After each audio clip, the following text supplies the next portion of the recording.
खबर अयोध्या से है। उच्च न्यायालय में याचिका करने व न्यायालय द्वारा दिए गए निर्देश के संबंध में नगर सर पर है। सभी 60 वार्डों में कुछ न कुछ कमी देखने को मिल रही है, परंतु झूलेमाल नगर वार्ड संख्या 59 की कमी अविश्वसनीय है।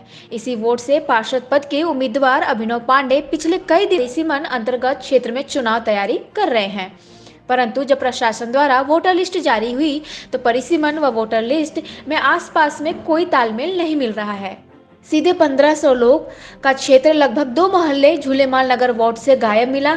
यह क्षेत्र विवेकानंद वार्ड संख्या 60 में जुड़ा मिला, जो कि विवेकानंद वार्ड के परिसीमन में ही नहीं है, जिसकी जानकारी व निस्तारण हेतु प्रार्थना पत्र 2 बार जिलाधिकारी को अभिनव पांडे द्वारा दिया गया। जिलाधिकारी द्वारा जिम्मेदार अधिकारियों को उक्त प्रार्थना पत्र देकर अग्रेसित किया गया, परंतु कोई कार्रवाई नहीं हुई। जो वोटर हैं वो अभी तक कंफ्यूज है। पहली चीज़ तो कि हम वार्ड में किस हैं, अभी तक वो कंफ्यूज हैं कि हम किस वार्ड में हैं।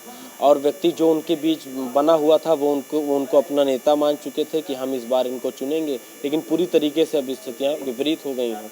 यहाँ तक कि माननीय न्यायालय ने एक और व्यक्तिगत टिप्पणी भी की थी कि यदि इस पर मजबूत एक्शन प्रशासन द्वारा न लिया गया तो आप कंटेम्प्ट ऑफ जो है हाई कोर्ट आप करिए और इस पे जो है हम स्थगन का आदेश करेंगे। क्या चाहते हैं आप? ये चाहते हैं कि जो प्रशासन द्वारा सीमांकन किया गया था उसी तरीके से वोटर लिस्ट जारी की जाए। क्या नाम क्या है? अभिनव पांडे।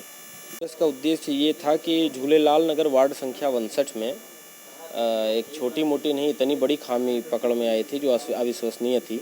शासन द्वारा जो सीमांकन किया गया था उस सीमांकन के अंतर्गत हम लोग 6 महीने से लगे थे चुनाव में। हम लोग एकदम जनता के बीच थे, जो भी काम उनके थे वर्तमान पार्षद के थे वो हम लोगों ने किए हैं। ये वहाँ की जनता विधिवत जानती है। लेकिन हुआ क्या, जब सीमांकन तो शासन द्वारा किया गया, मैंने अपने पास से किया नहीं, लेकिन जब वोटर लिस्ट आई तो सीमांकन और वोटर लिस्ट का आपस में दूर दूर तक कोई तालमेल ही नहीं था। लगभग 1500 लोगों का क्षेत्र लगभग सीधे 2-2.5 मोहल्ले ही गायब कर दिए गए थे। सामने वाले वार्ड विवेकानंद वार्ड संख्या 60 में ट्रांसफ़र कर दिए गए थे। हमको कोई विशेष मांग नहीं, मांग सिर्फ इतनी है जो शासन प्रशासन ने स्वयं सीमांकन किया उस सीमांकन अंतर्गत व्यवस्थित करके और जो है नई वोटर लिस्ट जारी की जाए, जिसमें उन्हीं के द्वारा किए गए सीमांकन के लोगों का नाम दाखिल है। जिस तरह से ये सीधे है कि हमारे यहाँ 70 वर्षों से हमारे सिंधी भाई पार्षद रहे हैं और इस तरीके से उसका वोटर लिस्ट इस तरीके से बनाया गया है कि किसी भी तरह से कोई दूसरा व्यक्ति इस चुनाव में मजबूती से दमखम अपना न बांध पाए। अब हम तो यहाँ हमने जिलाधिकारी महोदय को भी एप्लीकेशन दिया था, मैं उनसे व्यक्तिगत भी मिला हूँ, उन्होंने आश्वासन भी दिया था, लेकिन हम हफ्तों इंतज़ार किए। जब कोई किसी तरह का रियायत नहीं मिली तो मजबूरन हमें जाना पड़ा हाई कोर्ट। और हाई कोर्ट में मुख्य माननीय न्यायाधीश द्वारा पूरे मामले को सुनने के बाद उन्होंने तत्काल जो है याचिका को स्वीकार किया और उस पर दूसरे ही दिन सुनवाई कर ली। सुनवाई में उन्होंने जब सारे एविडेंस उनके समक्ष रखे गए तो वो तत्काल बिना देरी किए उन्होंने ऑर्डर किया।